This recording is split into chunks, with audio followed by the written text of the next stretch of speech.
We'll be talking about how Christopher Marlowe in Dr. Faustus uses the thematic components of magic and power. First and foremost, let us delve a little bit into how Renaissance deals with the understanding of occult philosophy. Renaissance occult philosophy was an established branch of intellectual thought which drew together Neoplatonic ideas with Christian readings. First and foremost, what is Neoplatonism?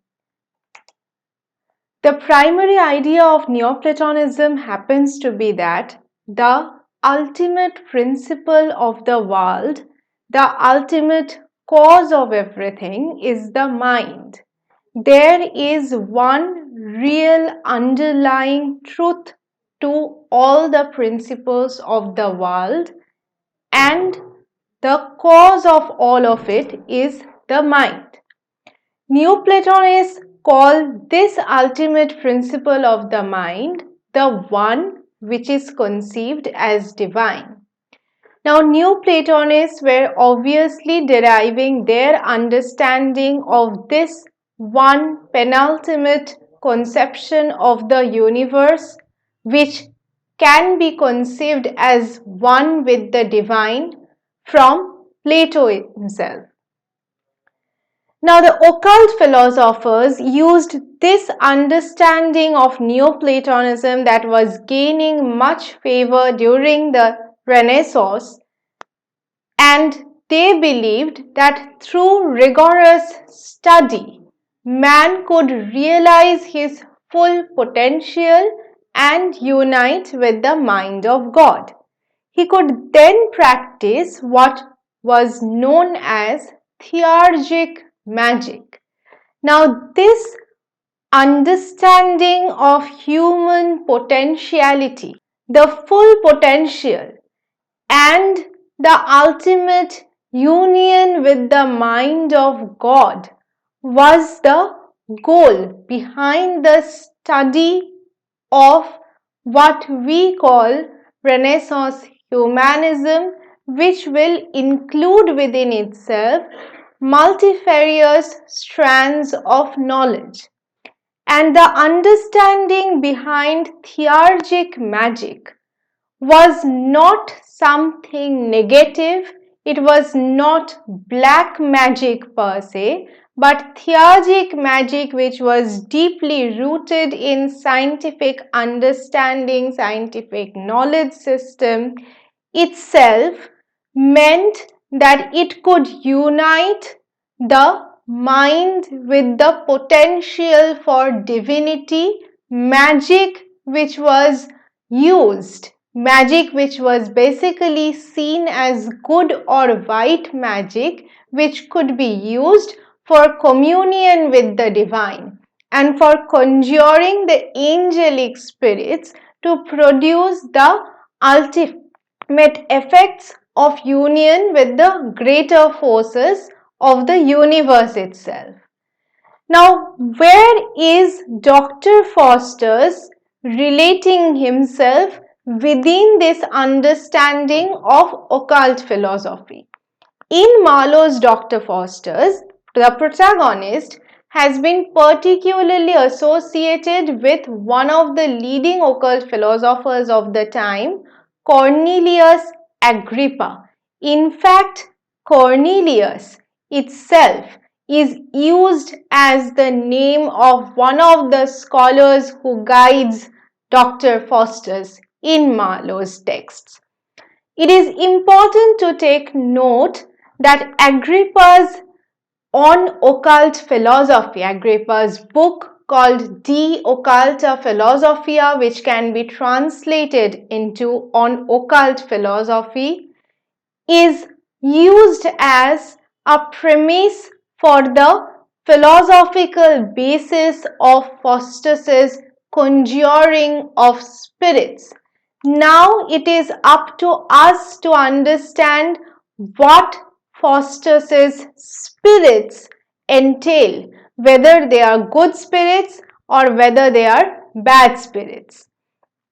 Act 1 of Dr. Faustus marks a stark similarity with ideas presented by Agrippa. The kind of argument that Dr. Faustus puts forward is similar to the ideas presented by Agrippa himself in his book. Now, what are these ideas? Agrippa and his followers believed that an experienced practitioner of magic could conjure spirits to command the elements. Try to understand the basis of this knowledge system. If you could use magic to conjure spirits to command the elements, basically what is being put forward is almost a divine quality which can allow you to govern the elements of the universe. Now, Faustus, much like Agrippa or taking from Agrippa, considered magic to be a way for man to explore the utmost limits of his potential, to reach the limits which will allow him union with almost divine-like powers, powers which are equal to that of divinity. However, Faustus does not want to limit his studies to reach to powers which will help him unite with the divinity. Rather, his understanding of gaining of knowledge is always with the aim of having enough power to overrule divinity. This is the point of difference. This is the point in which Faustus bypasses our understanding of good magic, theurgic magic in favor of black magic. His conjuring of spirits is with the aim of dictating them to make available all that is there in the world, all worldly pleasures at his disposal, and the spirits that Faustus conjures, often from the dead, is what we call black magic. He is transgressing the limits or bounds of what is allowed of humanity on earth, and he is transgressing it in favor of embracing hell. Now, why does Faustus do that in the first place? Because somewhere Faustus is so ambitious, he is so full of hope in his own capabilities that he thinks that his genius can bypass the laws of the universe. His genius will enable him to trick the devil even, and therefore trick himself out of any hellish situation. He does not believe in hell. He believes that his genius, his capability of knowledge, overseeing all the elements of the universe, will enable him to transgress hell as well. Now, Faustus's interest in the occult, as we learn throughout the course of the text, is encouraged by two occult philosophers, Valdes and Cornelius.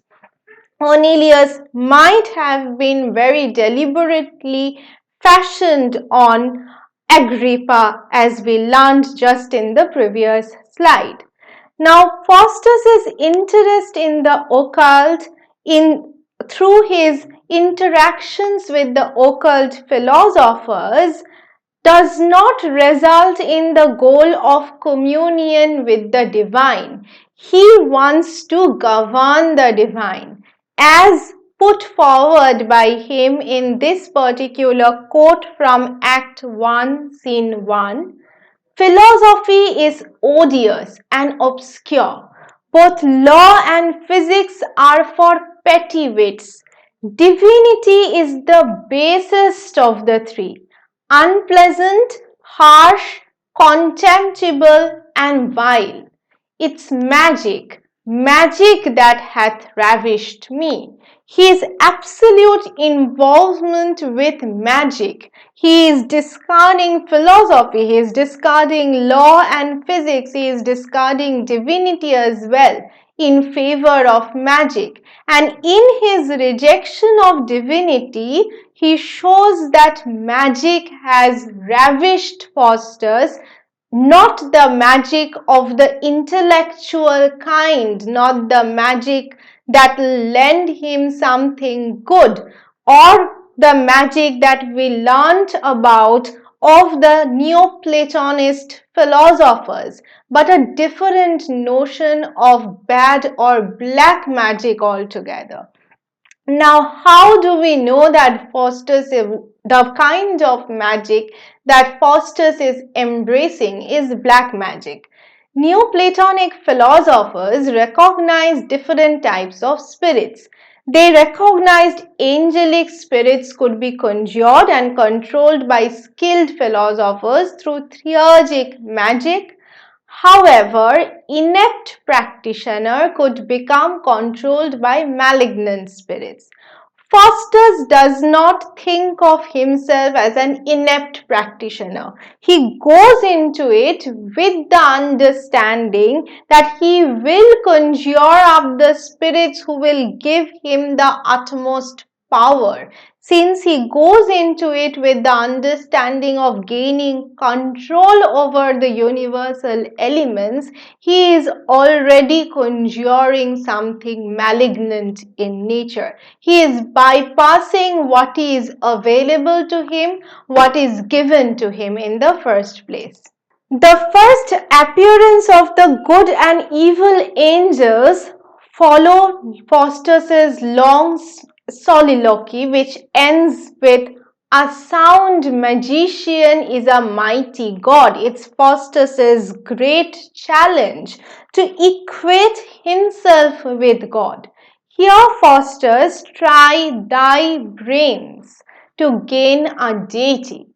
The first dialogue between the angels ends in Faustus exclaiming, there is a continuous tug of war between the good angel and the evil angel.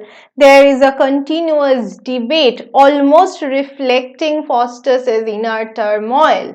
But there is an end to it with Faustus exclaiming, shall I make spirits fetch me what I please? Resolve me of all ambiguities, perform what desperate enterprise I will. So the kind of self-resolve, the kind of will that Faustus is talking about over here, the kind of understanding of what he wants to do with the spirits is not something good. He is resolved to take control with the aim of gaining the supreme power of God himself. Faustus is continuously in this great disillusionment that there through magic he can gain almost the same stature as divinity himself. Faustus prepares to conjure Mephistopheles. He very knowingly conjures Mephistopheles, the devil himself. However, what he is taking from Mephistopheles, the kind of devilish deal he goes into, the kind of knowledge system that he procures, itself is negative. He believes in that sort of knowledge system, but there is so much self-assurance there is a presence of great pride in himself that Faustus completely forgets that the source of that knowledge is hell itself. He disbelieves in hell. He does not believe that he can actually land up in hell. Now, Faustus' conjuring up of Mephistopheles automatically leads to the replacing of the kind of spirits that Faustus is interacting with on the stage with evil spirits. From this point onwards, spirit, the charm spirit, and devil are used interchangeably to refer to evil non-human beings. The stage itself is no longer populated by good spirits in the first place. The stage itself is now populated by devils, be it Faustus himself becoming a spirit when he is signing away his soul, what remains of a human being, when he is signing away his soul, Alexander, his paramour, Helen are all spirits, and the kind of dialogue that we come across when we have Helen in her form awaken from the dead, and Faustus is preparing to embrace his fantasy woman, thus embracing necromancy. Sweet Helen, make me immortal with a kiss. Her lips sucks forth my soul, see where it flies. The soul which he had already given away, the blood contract that he had drawn with Mephistopheles, that soul itself as if is sealed to damnation when he talks about kissing a dead woman per se. Faustus's contract with devil, Faustus's deviation into necromancy, therefore marks this moment of complete, irrevocable damnation for him. He cannot be redeemed anymore. But this somewhere forces us to question, thus leading to the subsequent scenes of the play, whether Faustus is craving for power, what Faustus does with the power that black magic gains for him justifies his course of action and subsequent eternal damnation. He has gone into a contract with Lucifer so that he might live in all voluptuousness and have demon servants. And his entire wish was to give me whatsoever I shall ask, to tell me whatsoever I demand, to slay mine enemies and to aid my friends. So it ultimate control, ultimate power. Now Faustus is fantasizing about this life, which is free from the necessities and constraints, this penultimate freedom which apparently comes without any sort of limitation in the first place. Here comes another quote from him. Had I as many souls as there be stars, I'd give them all for Mephistopheles. By him I'll be great emperor of the world, and make a bridge through the moving air to pass the ocean with a band of men. I'll join the hills that bind the Afric shore and make that country continent to Spain, and both contributory to my crown. The emperor shall not live but by my leave, nor any potentate of Germany. So what Faustus is craving is this great power, eternal control over the entire universe, something which comes at a great cost of him giving away his soul. But Faustus does not consider this a great loss in the first place. He is so disillusioned about his own power, the freedom that such power can bring to him, that he condemns hell. Now, where does this idea of hell first strikes Faustus, or when does Faustus starts living in hell? Now, Faustus is offering us a very tempting vision of human freedom, something that Renaissance man was continuously debating with, the idea of human freedom, that is. And it is as if Faustus posits that through our own cleverness, through the understanding of some sort of moral loophole, we might be able to escape the consequences of our choices. That is, Faustus will not end up in hell. He can bypass Mephistopheles.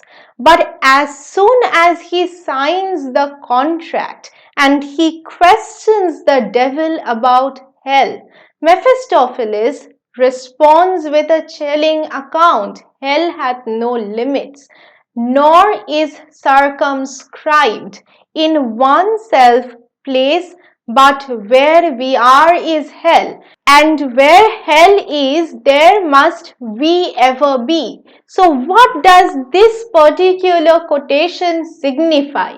Somewhere it leads us to the understanding that the hell we are talking about here is not limited to the physical suffering or physical hell that comes after death, but rather there is a very theological base for the hell that is being talked about by Mephistopheles in Dr. Faustus.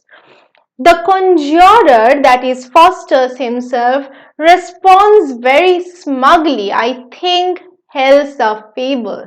And this is ironical because the Faustus that we meet in the very last scene will be begging for God's mercy as well as the devil's mercy to be saved from this very hell that he thought was only a fable. Now, when Faustus is asking proof for his damnation, when he is signing away his soul, he wants a proof that he is actually damned. And Mephistopheles is pointing to the contract that the doctor has signed only a few moments before. However, that is not enough, and which leads Mephistopheles to respond that Mephistopheles' presence itself, the presence of a bad spirit itself, who is there in front of Faustus, he is conversing ultimately with a demon, and that itself is proof enough that hell exists.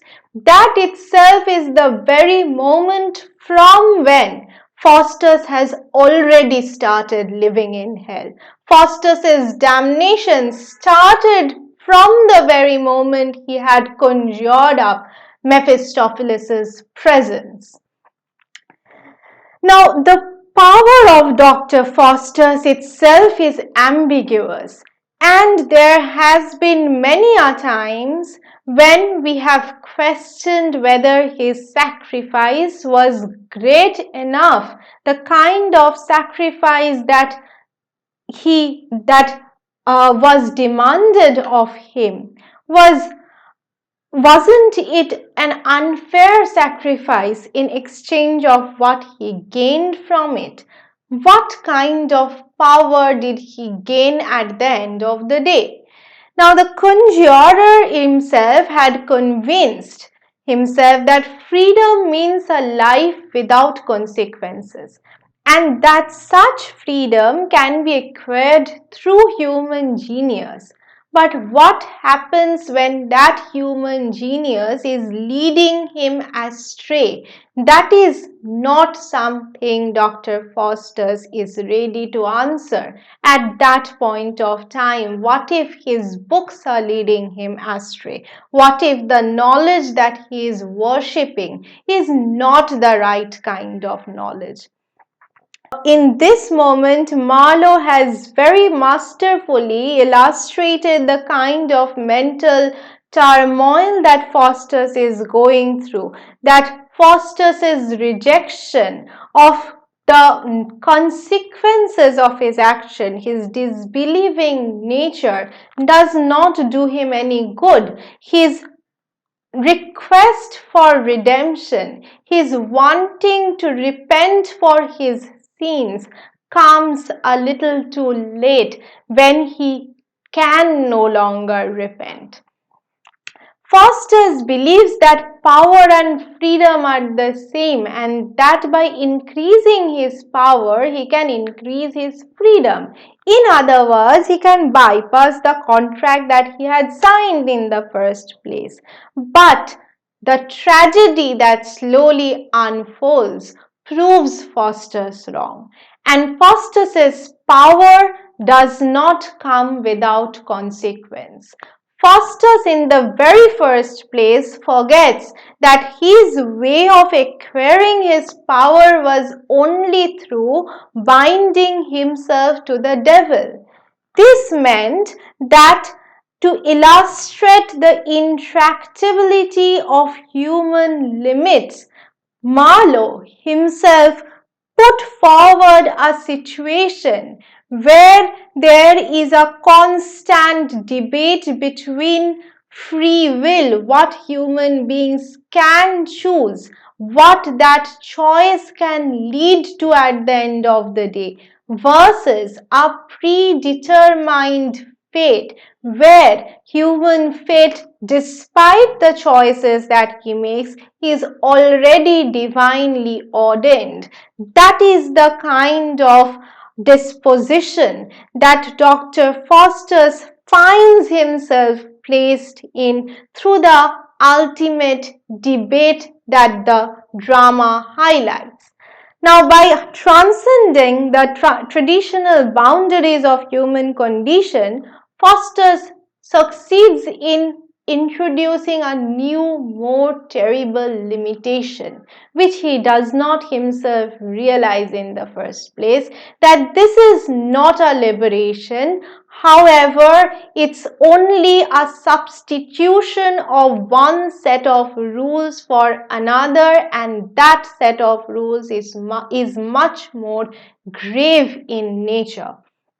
Faustus imagines that he can escape the bounds of human condition to occupy some horizonless zone beyond the reach of the rules that regulate the universe through his eternal freedom, eternal power which is governing him. However, one cannot operate through obstacles which the universe has already put forth before him, because he had already signed away his life in the very first place.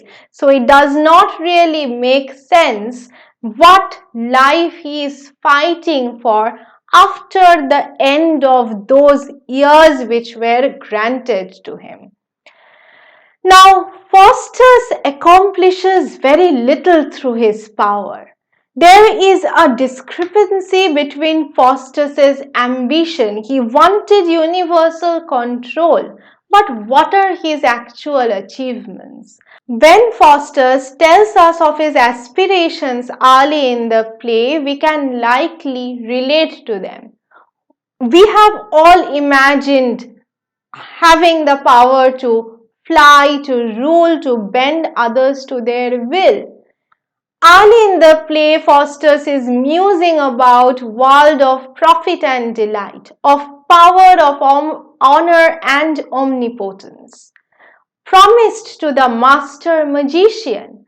However, does he live up to being this master magician? He was sneering at emperors and kings who are but obeyed in their several provinces, because several provinces is far too less when Faustus is out there to seek the control of the universe which stretcheth as far as does the mind of man.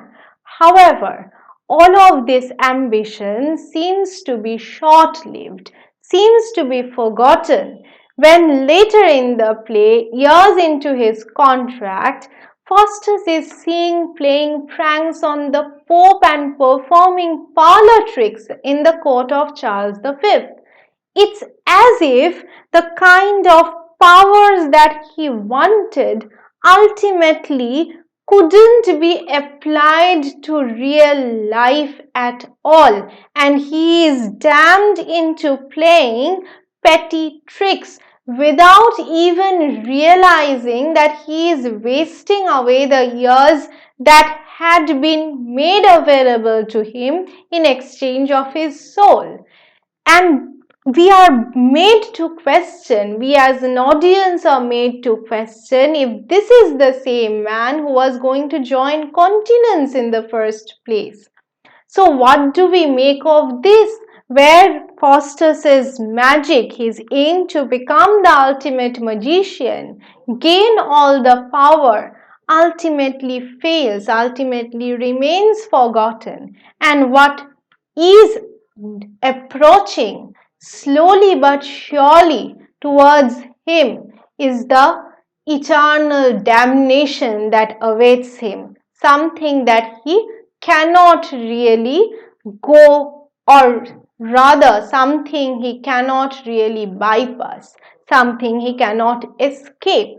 And it is because of this where there is an inadequacy, where there is an ambiguity between what he actually does versus what he gives away, the tragedy of Faustus becomes successful, because Faustus, we realize, had not lost whole of his soul, because we find Faustus a begging man at the end of the play who is dragged to hell, who realizes that if he had repented, there was probably chance of redemption. However, he could not repent.